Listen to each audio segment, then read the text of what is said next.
Hi, I'm Carla. I have Kim joining me today. Thanks for joining us in practice today. Our class today is a backbend class. With backbends, a lot of them are baby backbends, quite supported backbends, but do be aware of keeping that extension of the spine when you come to a backbend. Do it with caution, and if you do have any back injuries, please be cautious of backbends. They're also not great to do if you're menstruating. So as a beginner, take care, listen to your body, and enjoy your practice today. We're beginning today's practice in Virasana. So if you have a look, Vajrasana is when you're sitting on your heels. My shins are flat against the floor.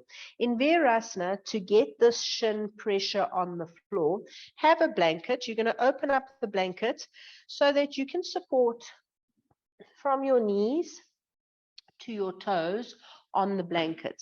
If you're unable to extend the front ankle and it's kind of stuck here somewhere, you might need a few more blankets and let the toes hang off the edge. When you come to sit down, the feet are wide enough so that you can sit in between the 2 feet. You're either going to take a brick on its flat height or on the medium height, depending on how your knees do with this pose, and you're sitting knees together, coming to sit in between your 2 feet. So the toes point directly back. You don't make a little bowl with your foot. When you sit down, you keep the outer thigh cutting down and you sit in between your 2 feet. Outer ankles cut in so that there's a long straight line through the inner line of the foot and that inner ankle. You also want to be aware that you're not turning the knees and the feet out, so it most certainly isn't this. Knees stay together if possible, head of the shin stays down, shin bone lengthened, thighs settling down. Use the breath, inhalations to extend the chest, exhalations to relax the shoulders. And we'll begin with the 3 Oms. So bringing the hands into the prayer position, let the eyes close. Staying with your body, just find your breath here. Use the inhalations to lift the spine, extending the spine and opening the chest. The exhalations help to hold the thighs down. The seat of the pose remains grounded. Doing the 3 Oms here, emptying the lungs completely. Om.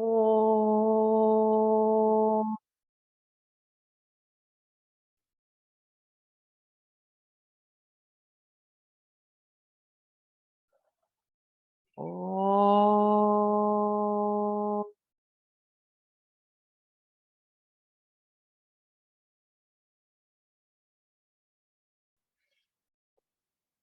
Om.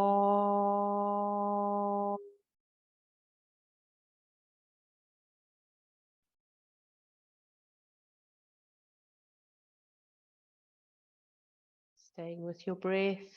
On an inhalation, really lift and open your chest. As you exhale, bring your chin down. Take a moment to salute the divinity within. When you exhale again, bring your hands onto your lap. Lift your head up and open your eyes. We're coming to Adho Mukha Virasana. So the first Adho Mukha Virasana, the classic child's pose, you want to keep so you're still sitting in your Virasana position. You're taking your hands to your feet, extend your head and let your head settle down. If the head doesn't settle down, you can take a brick or some folded blankets for support. This child's pose, just a nice quietening pose to begin the practice today. And then we're also coming into Adho Mukha Virasana. So coming up, Adho Mukha Virasana is a little bit different to the seated warrior. So seated warrior, your knees are together and your feet are apart so that you're able to sit between the feet. In Adho Mukha Virasana, you're sitting on your big toes are touching, you're sitting on your shins. Take the knees sufficiently wide so that the sides of the body are going to rest on this cushy part of your inner thigh. No, you can keep turning sideways. So you're taking the knees wide, toes are together, whereas in Virasana, toes were together, feet were apart. Adho Mukha Virasana, coming into the forward extension. So you walk your hands forward, keeping your buttocks grounded. A few things here. If your head doesn't settle down, and this is a little bit of a restorative that we are doing, you can take a folded blanket for underneath your head so that the head has somewhere to settle down. If your buttocks keep lifting up, press into the hands, retract from the back waist, the buttock flesh down. And if the buttocks still don't reach the heels, you can lift up and take a folded blanket or a bolster or some support for underneath the buttocks. In this Adho Mukha Virasana shape, you can see their back is gently rounded. There's still an extension of the front and the sides of the body. But this is a nice position to remember for when you're doing back bends. If you tire, if you're unable to continue, release in this Adho Mukha Virasana position. From here, you can turn your toes under, come into a downward facing dog, stretch out in downward facing dog. Nice stretch of the spine and the sides of the body. Nice stretch of the legs. It is the first downward dog for the morning, for the day, so don't force it. And now we're going to walk our feet forward, walk our hands back, working our way to come to standing in Tadasana. In Tadasana, your feet are together. In Tadasana, you want to open up the chest, keep the knees firm, and you extend, lock the elbows, extend into the fingers. Find an alertness in your Tadasana here. Just a note on back bends. When you're coming into back bends, you want to not just scrunch the back waist. A lot of times we bend easily in this lumbar spine. We also bend easy in the neck. You want to feel that the whole spine has to lengthen before you bend. Important to keep the flesh of the buttocks down. So take your arms up, Urdhva Hastasana. Keep the thighs back. Keep the flesh of the buttocks down. Front thighs are firm. Now, to come into a little bit of a back bend, you can take the tailbone in, let the thighs come forward, shoulder blades come in, and you lift up and arch back. Strong thighs, buttock flesh down, and from the inner back thigh, broaden to the outer thigh. Breathe, come back to standing with the arms up, and then release the hands at your sides in Tadasana. In Tadasana, when you stand, you want from the inner groin, there needs to be a spread out without you splaying your legs. So get that spread in the upper thigh region at the back so that there's a release for the sacrum and the buttock. We're coming to Virabhadrasana 1. Virabhadrasana 1 is a great pose in preparation for back bends. It does give you, it's a strong pose. So for the first one, we're working with the chair. Different ways of using your chair for Virabhadrasana 1. Our first pose, we're going to face the seat of the chair and you're going to thread your right leg through to the into the back of the chair. So an Iyengar chair is great because it has a lot of space. You will need a little bit of space to move through, but I will also show you an alternative to do it if you don't have a normal Iyengar chair. From here, you're using the backrest to keep that lift of the abdomen off that right thigh. Bend the left leg, keep it bent for now, so that's fine. And find that length in the buttock flesh. You want your shoulder girdle balanced over the pelvic girdle here. And when you come to classic Virabhadrasana 1, the arms come up into Urdhva Hastasana. The hands actually come together and you're looking up. So in the chair, it's a really nice way of doing it so that you don't kind of overdo. And then you want to start to fix that back leg by straightening the back leg and maintain that length in the buttocks. You're on the chair here, so hold it to your capacity, lock your elbows, stretch that back leg, lift and extend the spine. Don't forget to breathe. Then when you've had enough, on an exhalation, take your hands down. Soft 1 or 2 breaths here, and then you're going to come up out of your chair and we'll swap legs. So if you do not have a chair that you can, just come this way, if you do not have a chair that you can step through, you can use your chair sideways. So if it was a dining room chair, for example, you would sit sideways.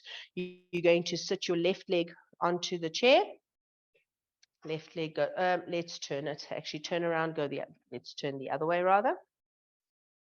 Okay, so we'll take the left leg through to give that right leg a little bit more space. So if you're sitting on the left leg is bent, have the backrest to the left side.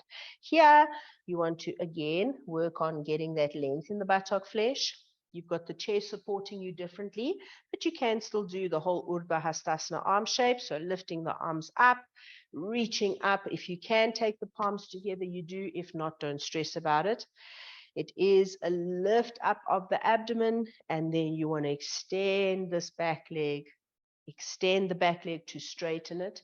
Virabhadrasana 1 in the chair, not so easy to get the back heel down. Here you're just using this supported pose to just enjoy the freedom of being able to complete the pose. When you're ready, you've held it for a few breaths, take the hands down, relax the shoulders, and up you come. So we don't need the chair for this next one. We're just going to remove the chair for now. And it is also, when you do a pose with supports, it's quite important to try and do the pose free as well. So we're coming to Virabhadrasana number 1. If you are a beginner, you can stand at the back of your mat and step forward to come into the pose. If you have a regular practice, we'll do it the correct way. So standing in Tadasana in the middle of your mat. This first Tadasana is a call to action. So elbows are locked, spine is extended, chest is open. Find that firmness in the thighs. Cut the outer calves in. And then when you're ready, fingertips to your chest. Either step or jump the feet apart. Right. From here, we're going to turn the hips. You can keep your hands out to the side like this in Vimasana if you have space. You're going to turn the hips and your body to face your right leg. Right foot turns, left foot turns deeply. Now, when you turn the palms to face up from the ceiling, turn right at the upper arm. Take the hands just to Urdhva Hastasana for now, so keep them shoulder distance apart. Lock the elbows. Reach up from the side ribs. You already want to get this lift of the abdomen. I suspect you might need to take your legs a little bit wider. And on an exhalation, you're going to slide that right buttock bone to the divider of the knee and bend the knee. This right thigh comes parallel to the floor. The knee joint is balanced over the ankle joint, so take as much distance as you need. Breathe. Keep breathing. Each inhalation, lift your chest. Exhale, extend the back leg, lift the back arch, and really push into the outer edge of that back foot. On the next exhalation, bend some more. See, can you get that thigh to a 90-degree bend? When you're ready to lift up, strong back leg, push into the foot on this front leg to straighten the leg. Turn to the front, rest your hands on your hips. You might need to realign your feet. With the hands on the hips, catch your breath here. If you are a beginner and that was super challenging, come to Tadasana, and you can be in Tadasana in between each side. From here, we will go through Urdhva Hastasana. So instead of taking the arms out to Vimasana, you'll take the arms up and then turn the hips. Turn strongly. This back hip has to move to that front foot. This front leg hip must move back. With this back leg strong and fully extended, exhale, tuck in the buttocks, bend. You'll need to go wider. So you want a nice big step so that your knee joint doesn't come over your ankle joint. The knee joint is balanced directly on top of the ankle joint. So extend the back leg back some more. Turn it out more. Sit. As you sit, breathe, lift your chest. You can look up. If it's within your practice to take your palms together, if you're able to, you take the palms together, breathe. Don't lean back into the pose. Keep a strong back leg. When you're ready to come out of the pose, you're going to push into that back heel to straighten the front leg. Turn, and then either step or bring the feet together with a jump coming to Tadasana. This Tadasana is after the pose. Soft Tadasana, catching your breath. Virabhadrasana 1, the warrior pose, it's a strong pose. And we're preparing now for Natarajasana, which is also a strong pose. So take time in Tadasana to catch your breath. Natarajasana, the dancer's pose, is a balance pose. So for the first one, you're just going to be sideways on your mat and be close enough to the wall that you've got the wall to help you support in case you lose your balance. First thing you're going to do is bend up your right leg. You're putting the right leg right against the buttock. You can do both sides, so it doesn't matter. So bring the right leg right into the buttock. You want to push the foot into the bum. Keep the knee back. So the tendency is for the knee to come forward and the groin to fold. You want this length of the thigh that we had at the beginning of class when we were doing Virasana in the seated position. Once you've done the one side, if you have your balance, you can bring the second hand around. Lift up your chest, don't look down, and then release, rest. You can still stay close to the wall. We're going to do the second side. The second side, you're going to turn around, stay close to the wall. The second side, holding onto that foot, press the foot into the buttocks. So initially, the knee comes forward for you to grab, get that tallness in the groin. Don't lean into the wall, stand strong on your standing leg until you find your balance, then the two hands. Two hands helps to open up the chest. Great, keep the knees aligned. Release and Tadasana. Right, again, take any support that you want. If you don't have a wall nearby and for balance, you need to have a chair, keep your chair nearby as well. This next Natarajasana we are going to do, you're going to hold the ankle, right? So when you're ready, stand in Tadasana, stand tall and straight, hold onto your outer ankle, right leg, yeah, right leg, hold on to the outer ankle. Now, from here, I'm going to lift that knee back. I want to kick the foot into my hand. And you want to imagine there's a bar stool behind you and you're trying to put that knee onto the bar stool. What tends to happen is that the knee comes out, so keep the knee in the midline and pushing straight back. When you've done that side, let's try Natarajasana to the other side. So again, holding on to that ankle, lift your spine, find your balance. And then if you can kick the knee back in the midline. Try to keep the chest lifted as you lift that back knee. Breathe. When you've been there for a few breaths, try and find your balance and then release and come down. So in the classic Natarajasana, you are holding the foot over your head. Most of us don't have the capacity to do that, so we use a strap, right? The strap is easier when held with two hands, but sometimes in the classic pose, it is held with one hand. We're going to do the right leg first, so take the little loop around your right foot, and then you'll take it around the back of your body and over your shoulders so that you know where it is. When you're ready, you're going to take your arms over your head and hold low down on the strap as much as possible. And then coming to Natarajasana. Bend up the leg, walk your hands down the strap as if you're going for your foot. Kick the knee away like you did in the classic Natarajasana. Lift and open your chest.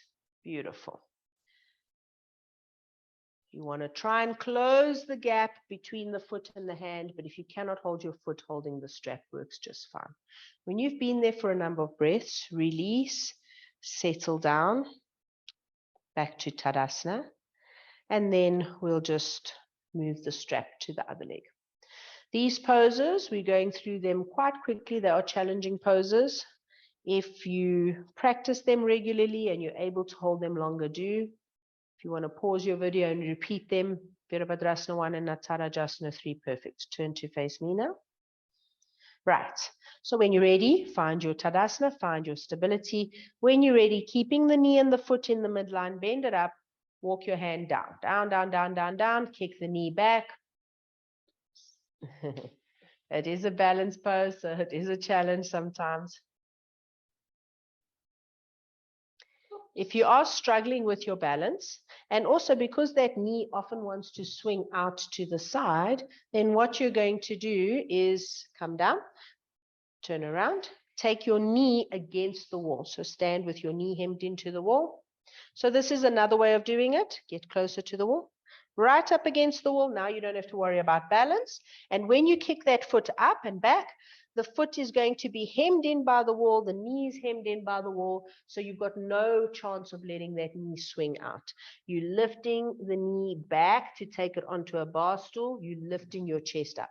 Now, in the classic pose, you hold on with the same hand of the leg that's up, and your other hand you extend it just out in front of you, and that helps a little bit with balance. Remember, you're holding this hand, so we want to close this gap here. And then when you've held it for a few breaths, release, come down, rest. We're going to go take your strap off. We'll just have a quick short restorative in Uttanasana. So feet apart, away from the wall. Rest your buttocks against the wall and just settle down here for a moment. Very nice.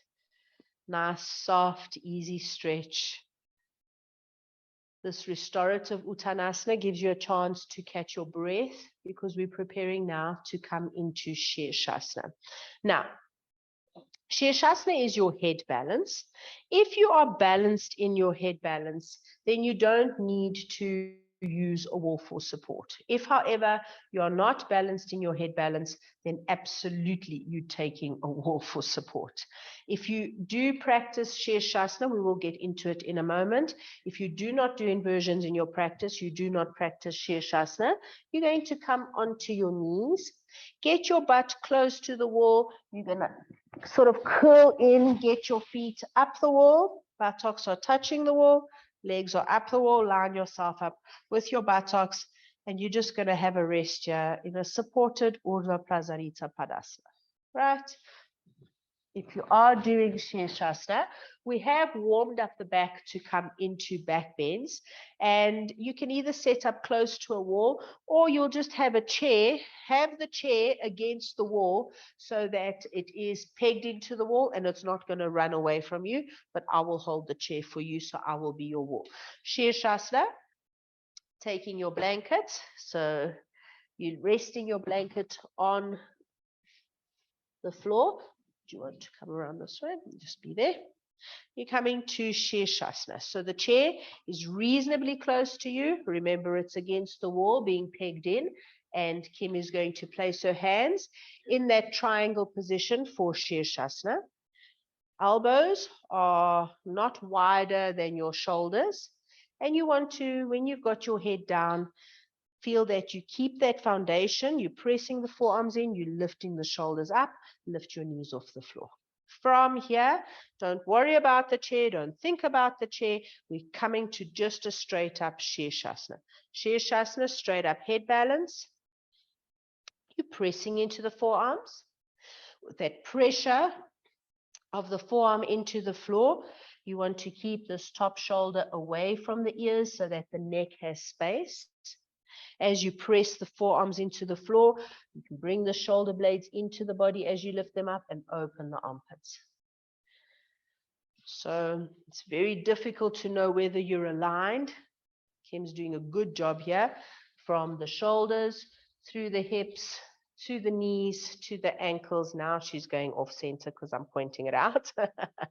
But from there, a nice long straight pram line. To prepare for back bends in Shirshasana, work into Virasana legs first.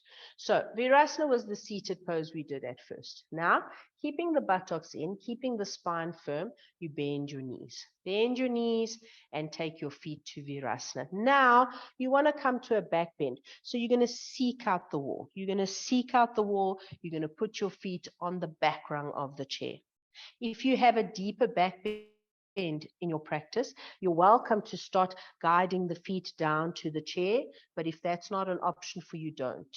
You want to keep the buttocks engaged, keep pressing into the forearms, don't allow your shoulders to collapse, and you're only going to hold this back bend position as long as you're comfortable. One leg at a time, lift up, find your Shirshasana again, and if you don't find your Shirshasana and you just come out into a forward fold, then go for it.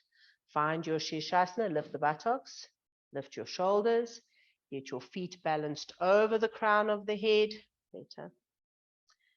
You hold Shirshasana only as long as you are able to. When you're ready, either one leg at a time or two legs, or bent legs, you come out of your Salamba Shirshasana, head balance, and then rest and stay down in Adho Mukha Virasana. Adho Mukha Virasana is your restorative. Here, let the neck, the shoulders quietly settle. Relax in this position. We are, after this, coming into our back bends. So make sure you're nicely rested after your Shirshasana. Then coming up, and we'll prepare for a few more back bends lying down. So if your pelvis struggles against the hard floor, then by all means, you're taking a blanket so that you can rest your pelvis on. So lying on your abdomen, we're coming to Bhujangasana first. So in Bhujangasana, it is a back bend. You want to make sure, again, as we said at the beginning of class, that you're keeping this length in the lumbar spine. The buttock flesh moves down, and you want to pin the tailbone into the body. In Bhujangasana, you're going to turn the toes under. If it's in your practice, if you have no back issues and you can keep your legs together, absolutely. It is safer, though, to have them a little bit apart so that you've got space for the sacrum. Remember that rolling from the inner thigh to the outer thigh. Now what you're doing is pressing your hands into the floor to lift your chest. You can see in Bhujangasana, the pelvis is against the floor. So your back bend can feel a little bit jammed. You're pressing into the floor. You're lifting your shoulders, broadening across the collarbones, looking up slightly. Tailbone in, flesh of the buttocks down. Breathe. Do not hold the breath in a back bend. Breathe again. On the next exhalation, release to come down. Classic Bhujangasana, you do also straighten the arms. However, if that is very, very strong on the back because the pelvis is pressing into the floor, then don't do it. If you want to try classic, you can move your hands slightly forward. That's an easier way to begin, and then see about straightening the arms. As your arms are straight, can you still pull the chest through? Can you still feel that length in the lumbar? When you're ready, on an exhalation, lower yourself down, bending the elbows together in preparation for Chaturanga, developing strength for Chaturanga. Dhanurasana is similar to Nacharajasana in that we hold the feet for Dhanurasana. But in this pose variation, we're going to again use the wall. So pretend I am a wall. You are going to scoot yourself to the wall so that your shins are up against the wall. All right, this is going to intensify the back bend a little bit. So half Dhanurasana with the legs, half Bhujangasana, cobra pose with the body. A little bit harder now to lift because your legs are bent. Keep working the tailbone action of getting the tailbone in, flesh of the buttocks away. As you push into the hands, breathe, breathe again, and then in your own time, release and settle down. Relax. From here, once you've had a little bit of a rest, you can turn the toes under, lift into downward facing dog. Adho Mukha Svanasana gives you a nice release after back bends also. This is just a gentle half release because we are still doing Ustrasana. Right, so coming down onto all fours. And we're going to prepare for Ustrasana. So the first Ustrasana, we'll do it free. Have the blanket for your shins. Again, if you need more height, take more height, more blankets is fine. In Ustrasana, you don't want the knees to go too far wide. Classically, the knees are together, but honestly, if this catches your back, keep them hip distance apart. You want to keep the thighs perpendicular to the floor. The flesh of the buttocks has to come down. And if you watch, I'm going to dig my foot right into Kim's tailbone and sacrum, so that is providing her support to stay there. That point stays in. Inhale, and as you exhale, you're reaching your feet to your hands towards your feet, letting your head go back. Let the arms extend towards the feet. Keep the tailbone in, keep the shoulder blades in, the chest lifted. If you have no neck injuries, you take your neck back, and then you come up in your own time. And to settle down, just rest by sitting down. So that is classic Ustrasana. Ustrasana, you can repeat however many times you want. For this next Ustrasana, we're going to be a little bit kinder. We're going to use a little bit of support. So if you have a bolster, it is safer, I think, than bricks. The bricks can fall over. The bolster gives you a chance to reach your hands to something, and it also helps to press the shins down. So when you're ready, tailbone in, thighs lifting, chest lifting, head back, working at pressing your hands into the bolster to keep that lift and roundness of the back. When you've been there for a couple of breaths, push yourself up, press into the hands and the shins, push yourself up, and you can just sit on the bolster to have a rest. In Ustrasana, when you're coming into the pose, you don't want to swing your legs back. You want to keep the thighs lifted and then come back equally. So what we're going to do now, if you could come up, last Ustrasana, we're going to take the pelvis against the wall. So you can lift the blanket a little bit up against the skirting so that there's softness for your knees. You're taking your pelvis to the wall. So it's what we did just now against the floor. This gives you a good indication as to whether or not you let your hips swing back. Now, coming into Ustrasana, keep your thighs pinned to the wall and climb your thighs up the wall, coming to full Ustrasana. If you don't need the bolster, if you're able to get your hands to the feet, then take your hands to the feet. Breathe, pushing the pelvis into the wall. Breathe. When you're ready, pressing into the shins, come up out of Ustrasana. And then again, just sit down. Sitting on your legs, catching your breath, relaxing your shoulders, relaxing the back, just having a little break here. Right, so now we're going back to Dhanurasana, this time no longer a half Dhanurasana. Once more, you can have the blanket for your pelvis. It is a little bit kinder. And if you cannot grab your feet, so it's like what we did in Nattarajasana, holding on to the ankles is the first one. The second one, we'll use a strap to get the arms overhead. If you cannot clasp your feet, so lie on your tummy. So if you're bending and you're trying to grab your feet and you just can't grab your feet, sure. So you can't grab your feet. Then you're going to use a strap. So you'll take a loop around the front ankle. And if you've got a nice circle, you've got these little handles that you can hold on to. What you're going to do is the feet have to kick away like they did in Nattarajasana. The chest has to lift up. Knees and thighs must lift also. You're still working on the breath flowing. Don't hold the breath as you hold the pose. Keep moving the buttocks away from the back waist. Breathe. When you've had enough, you just come down and you rest. So Dhanurasana, again, you're only holding as long as you can. Can you hold your feet at all? Do you want to try one if I bring you your legs?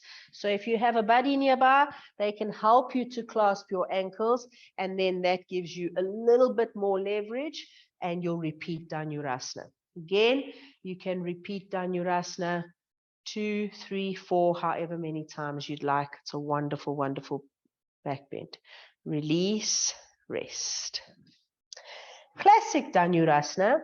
You want to try and get your arms over your head the same way we held the foot overhead in Nattarajasana. It's a little bit challenging to do that, so we use the strap.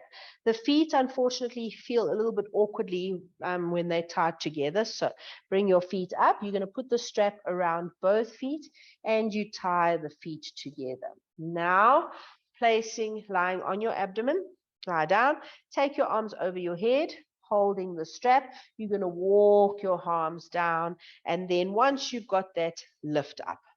So just a slightly different way of doing Dhanurasana. Breathe. It's hard to breathe being on your abdomen. Take a few shorter, sharper breaths here, but do breathe. And when you've had enough, exhale, release, lie down. I'm going to remove the strap here so that we can come to Adho Mukha Svanasana, downward facing dog, to release a little bit more. In downward facing dog, this movement back of the thighs gives a lovely openness to the sides of the body, gives a lovely stretch to the spine, feels really nice and soothing after back bends. If this isn't enough restorative for you, or just to release a little bit more, take your knees to the floor, knees are wide, toes are together, and you're releasing in Adho Mukha Virasana.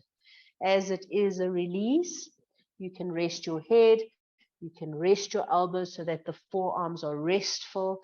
There's no strain, there's no work here. With the head supported, there's some quietness for the brain. With the body relaxed in this position, there's a nice gentle roundness for the back. Just a nice release after back bends. We are going to come to just one last back bend before we do more releases and shoulder balance. So up you come. And what you just did a moment ago in Dhanurasana, where you were holding your feet, now we're going to do Chatushpadasana. So lying on your back. Again, you want this little circle. This little circle, I'm going to bring around the front ankle. So you bring your knees into your chest. You're going to take the strap around the front ankle and you're holding the little loops. If, of course, you're able to hold the ankles, then you'll hold the ankles. Put your feet on the floor and like you're turning yourself inside out, lift your hips up. You see him automatically rolled onto that outer upper arm.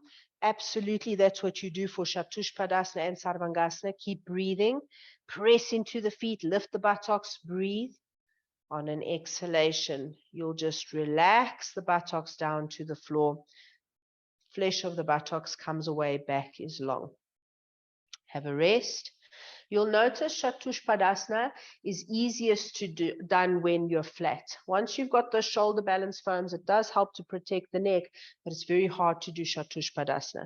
So now a second Chatushpadasana. Pressing into the feet as you come up, roll onto that outer upper arm.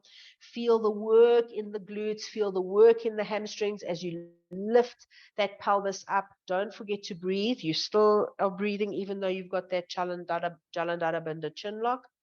And then when you've done a second or even a third one, release and come down. You can just hug your shins in towards you.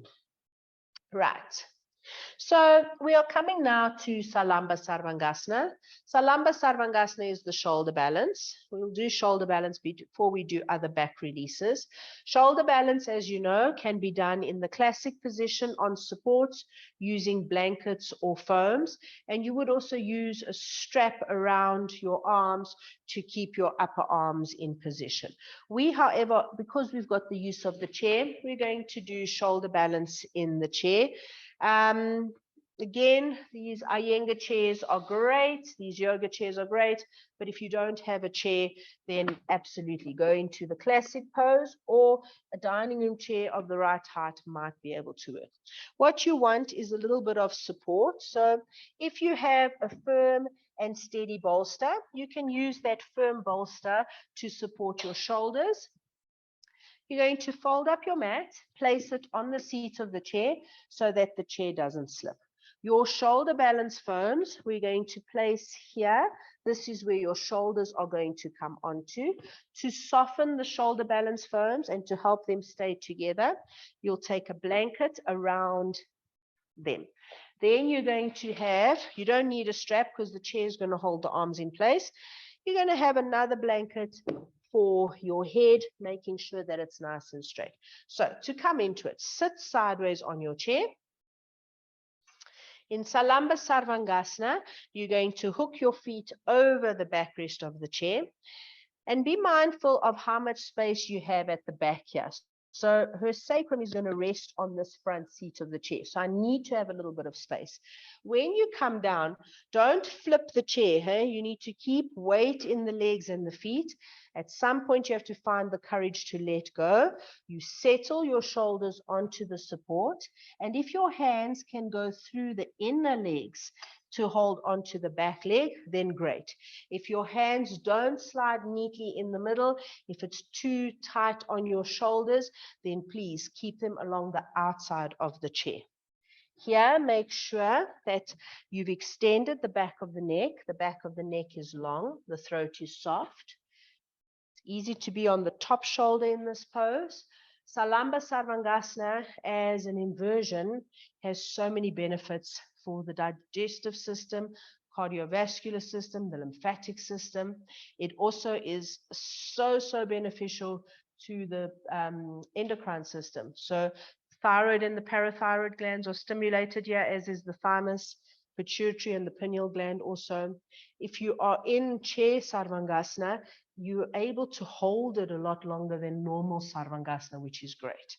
And if you have a handmaiden, you can even get a bolster behind the legs that gives you a little bit more comfort, so you're not digging into the backrest of the chair, gives you a nicer slope Salamba Sarvangasana in a chair. Really nice pose to hold, really easy to hold, comfortable. Again, if you're not used to inversions and you don't generally do inversions, then please don't do shoulder balance now.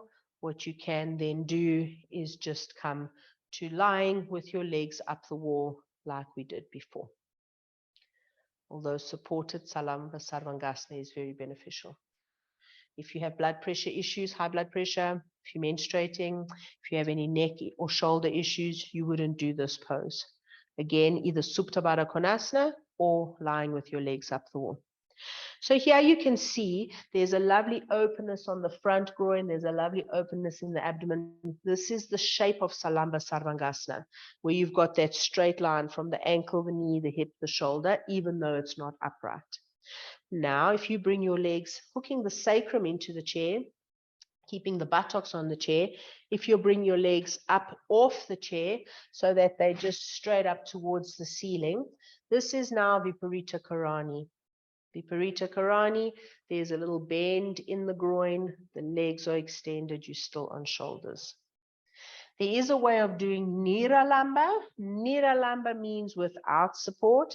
So you can either just lift up from here, making sure you hold the chair down, or an easier way of getting into Niralamba would be to bend your legs, put your feet on the backrest of the chair. Now lift your buttocks off the chair, hold the chair down and in place.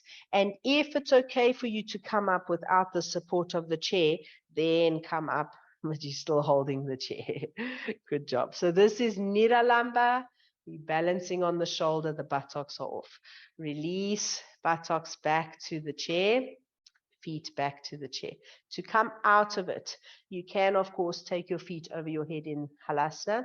Easier way of coming out of it is release your hands, bending your knees. You're going to put your feet on the backrest, kick the chair away from you, lift your buttocks off the chair, kick the chair away, slide off your support so that your head is on the support. You can keep your buttocks on the chair even. Slide off your support, not buttocks, I mean feet on the chair. Head is supported here. Neck has a chance to release, soften, relax, and quieten. Right. After back bends, it is important to do a few releases. Some gentle forward bends, some gentle twists are really, really nice for the back. And also, if you're doing back bends at night, it can keep you awake. So you do want to make sure you release in some supported forward bends. So a nice, easy forward bend, just using the support you have right here. Sit on your foams, facing your chair.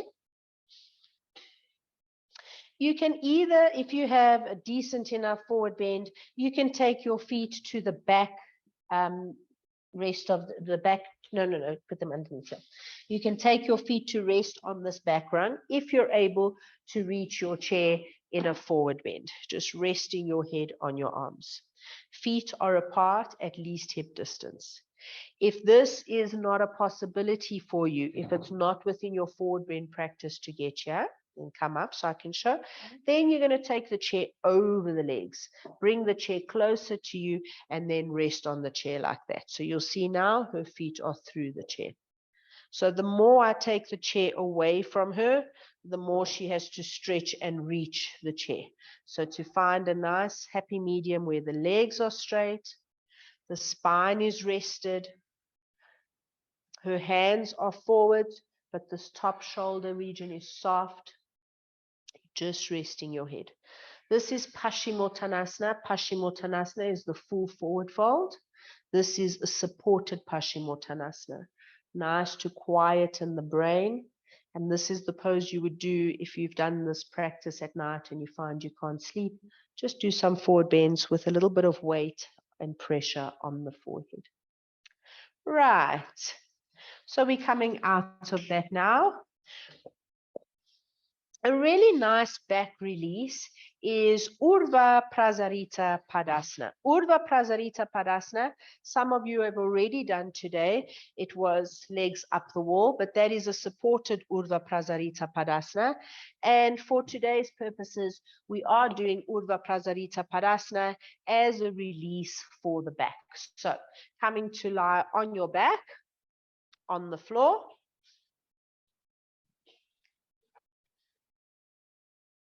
Bend your knees first so that you get a nice extension on the back. Flesh of the buttocks is away. Now, when you feel ready, take up your legs up to the air in a 90 degrees to the body. So if you're very flexible, keep the legs perpendicular to the floor. Here, the hands are holding the legs are holding the arms. If you need a little bit of support underneath the head, take it. If you want a little bit of support for the neck, make sure you've got it. Here, her legs are not are together. This might not be enough spread and extension and release for you. So you're going to play around here. Stay here for a bit. The back is rested. The chest is nice and open, resting. Abdomen settling, back spine settling. Then see if I take my feet hip distance apart. How does that feel? So feet together gives you a certain feeling and sensation. Feet apart, a little bit different. And then taking the feet even as wide as your mat, you'll have to loosen the grip of the strap of the hand. Feel what that feels like. And then come to a point where you get the most restorative. If it's your feet hip distance, feet apart, feet together, whatever gives you the best sensation of release in your back. Abdomen settling quietly. If you are not very flexible and your legs are here somewhere, this is not going to be released at all. Then you're going to rather go up to the wall and have your legs up the wall so that there's support for the legs, right? Now is not the time to be straining. Now is not the time to be doing abdominal work. Now you're quietening the throat, quietening the abdomen, resting the spine. It is nice to even have somebody apply a little bit of pressure so that you really dig that back in. Okay, release, lie down, and you're going to roll onto your side to come up. So Bharadvajasana is a twist. Because we want to do gentle twists, we're going to do Bharadvajasana in the chair. Kim is coming to sit on the chair facing you. And we're twisting to the right side first. So you'll have you sitting sideways on the chair. The backrest is to the right side. We're turning the body to the right first. So your right arm will push the chair away to move this side of the chest back, and your left arm is going to pull to bring that side of the chest across. Keep the crown of the head over the perineum, lift your chest, and you don't want to be too strict here because it is a restorative, but if you can keep the knees together, then great. Bharadvajasana, just a gentle, easy, upright, supported twist. To come to the twist on the left, you just untwist and then turn your feet to the other side, sitting back on the chair, using your supports. So use the backrest. This hand pushes to open this chest out the way. The right hand here is pulling to bring the right side of the chest around. Keep the spine erect, extended. Breathe. When you've had enough and you've held it for the same length of time as the other side, you'll release and come out of it. A really nice restorative as well for the back is if you just turn and sit in your chair straight up. You can sit a little bit forward in your chair so that your buttocks are just to the front seat, and then taking your feet wide enough, let yourself just come into a forward bend in between your two legs. You can extend the arms out to the front on the inside of your legs. Extend the arms to the front rest, front little foot rest, so that you're getting a nice relaxed spine here. The chair is also a wonderful way, a wonderful prop for using Shavasana, for using in Shavasana after back bends. So coming up, you're going to come now to Shavasana. It is important in Shavasana that you're comfortable. So if you're in a cold space, make sure you get some nice warm goodies on. The first Shavasana, as I said, we're putting our legs resting up on the, do you need a blanket? Okay. So you'll have a blanket for your head. You're lying flat with your back, but your knees are bent and your legs are going to come up the chair. So first, get the legs through. Make sure that the blanket is supporting the head and the neck. The shoulders are relaxed.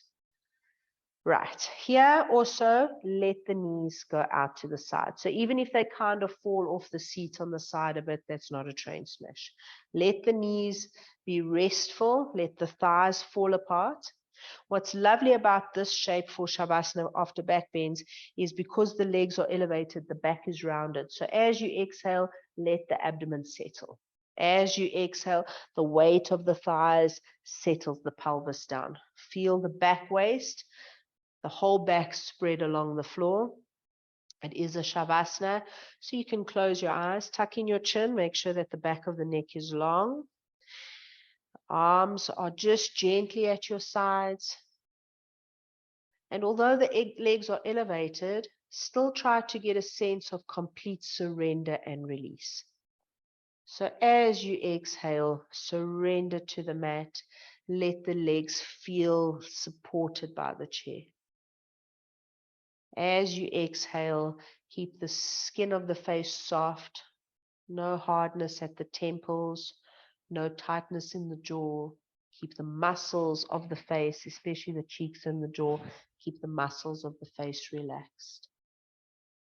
Feel that spread of your back, the length, the broadness. Feel that release in the sacral region as the sacrum rests into the floor. And just be here for a few quiet breaths. The breath here is just a normal reflex action. Soft, quiet inhalations, soft, quiet exhalations.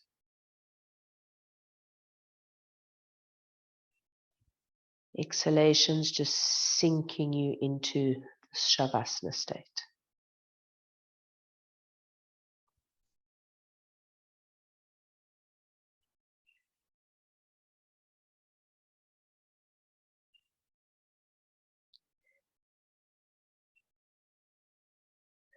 This is a lovely way of doing Shavasana after back bends. However, for some people with the with the legs elevated like this, it might not feel as comfortable and restorative and releasing. So we're going to come to a normal Shavasana now. Bend up your knees. You can set the chair aside and either taking your legs flat or even having a bolster under the knees is quite nice for after back bends. So with the bolster under the knees, you don't quite get the same shape in the body that you just had a moment ago on the chair, but there is a softness still in that back waist because of the shape of the legs. You still have a little bit of a softness in the pelvis. Let the legs release. Let the arms relax, the shoulders and the neck and throat completely let go there. And you're just taking soft, quiet inhalations, soft, peaceful, surrendering exhalations. You want to take as many minutes in Shavasana here as you have available to you. This is a chance for the body to rest, quietening the mind. The breath is just a thin thread in and out. Soft inhalations, each exhalation completely let go.